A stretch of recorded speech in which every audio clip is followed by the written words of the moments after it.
After 8 long years, Metroid Prime 4 is finally in our hands, and I personally like it a lot. I know it has been a bit divisive amongst the fans because of things like the desert, the GF marine inclusions and some gameplay hiccups, but also because of story related stuff and Sylux as a character.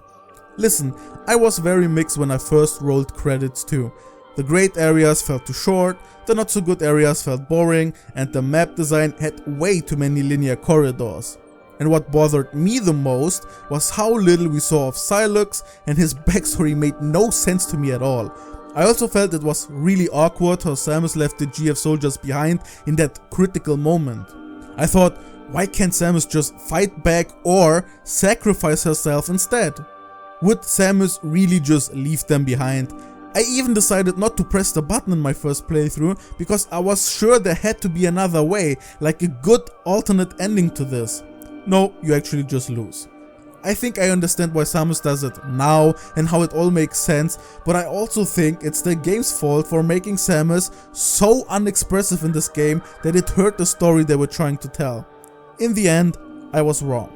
Blinded by what I wanted the game to be after 8 years of speculation, I never stopped to look at what the game was actually trying to be.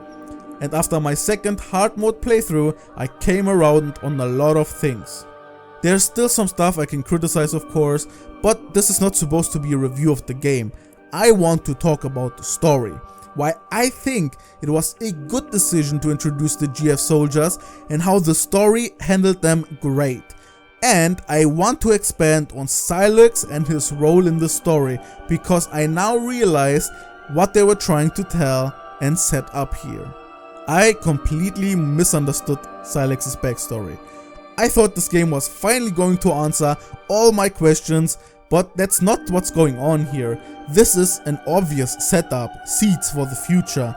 They are going to make sequels that involve Sylux for sure.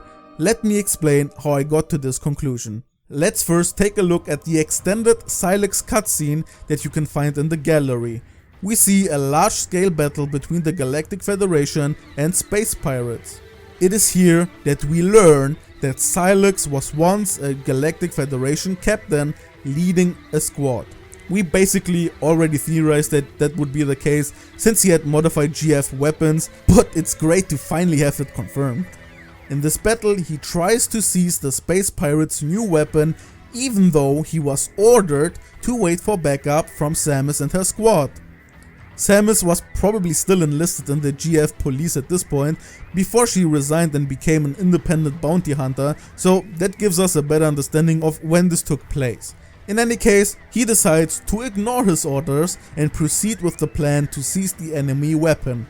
I really don't think he has any ulterior motives at this point in time. I think he genuinely wants to do good and thinks his plan is their best choice to win against the space pirates. I would characterize him as someone with big ambitions who isn't scared to disobey orders if he thinks he can make a difference. Well, turns out it was the wrong choice and the weapon annihilates his whole crew. He is the only survivor.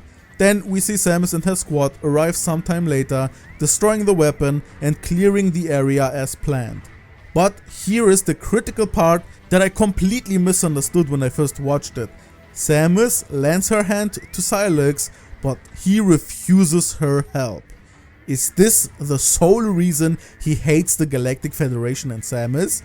Because he is petty and, I don't know, maybe sexist that Samus did what he couldn't do? I was so confused. Bro, the reason your squad died and you had to be saved was because you disobeyed orders. But no, maybe I was just alone in thinking this and I'm stupid, but if you clearly analyze the whole story, you can see that this doesn't explain why he hates the Galactic Federation at all. Like, they gave him no reason to hate the whole constitution in this interaction. No, his story is actually paralleled in the main story of Prime 4. At the end of the game, when Samus leaves the soldiers behind, it's because she's the only one who can activate the teleporter. She could have stopped it and tried to get them all on the teleporter while still fighting Sylux, but it won't work without her, and also the teleporter was about to blow up and kill everyone regardless. It's a really tough decision she had to make, and one of my biggest complaints of Prime 4 is how they made Samus such a stone-faced character. The whole game it felt super weird that people were talking to her, giving her questions and getting zero responses. Can we please stop removing every emotion out of her because of other M backlash? It really would have made this moment so much better if she had reacted like she would give a shit at all.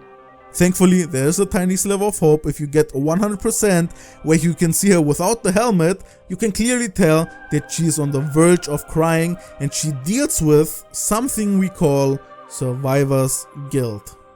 Wikipedia defines it like this: survivor's guilt happens when individuals feel guilty after they survive a tragic, near-death or traumatic event when others perished. It can cause similar depressive symptoms associated with PTSD. And this is where it hit me. The parallel to Samus in the story is someone who literally had a PTSD attack that we saw in the game. It's Sylux. Sylux didn't reject Samus out of pettiness or hatred here. He doesn't want her pity and compassion. He and his foolishness is the reason all his men died, and that's why he looks at his bloody hands with disgust. And survivor's guilt can manifest completely different from person to person. Samus will keep moving forward as this is what she thinks it is they would have wanted, keeping the promise to not let their sacrifices be in vain. But Sylux had a different outcome that eventually led to what he has become today. But here's the thing.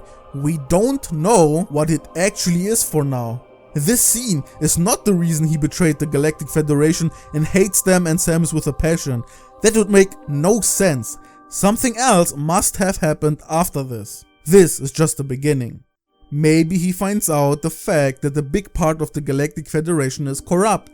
Maybe he was sent to the front to trigger the weapon on purpose so that the reinforcements could take it down.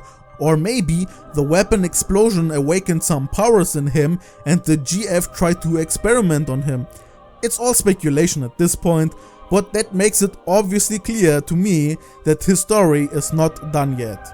He can actually open up dimensional rifts and escape to who knows where. And the reason we barely saw him in this game is because it was just the appetizer. It also made me realize in hindsight why the GF troopers were introduced in this game.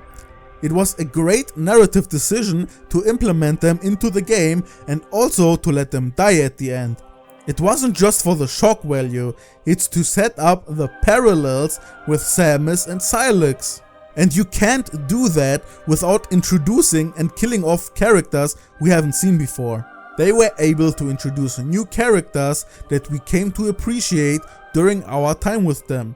This needs time, and it can't just be some randoms you never interacted with, so you can understand where Samus is coming from when they eventually die.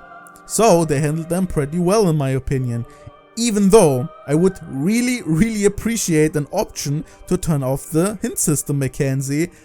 I can already talk to you by pressing X on the map menu. Why do you need to keep telling me where to go?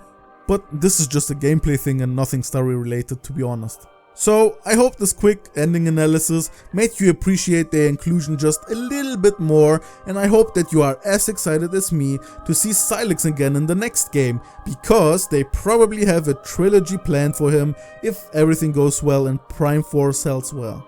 Please buy the game. I also think we as a fanbase should be more open to them trying different ideas.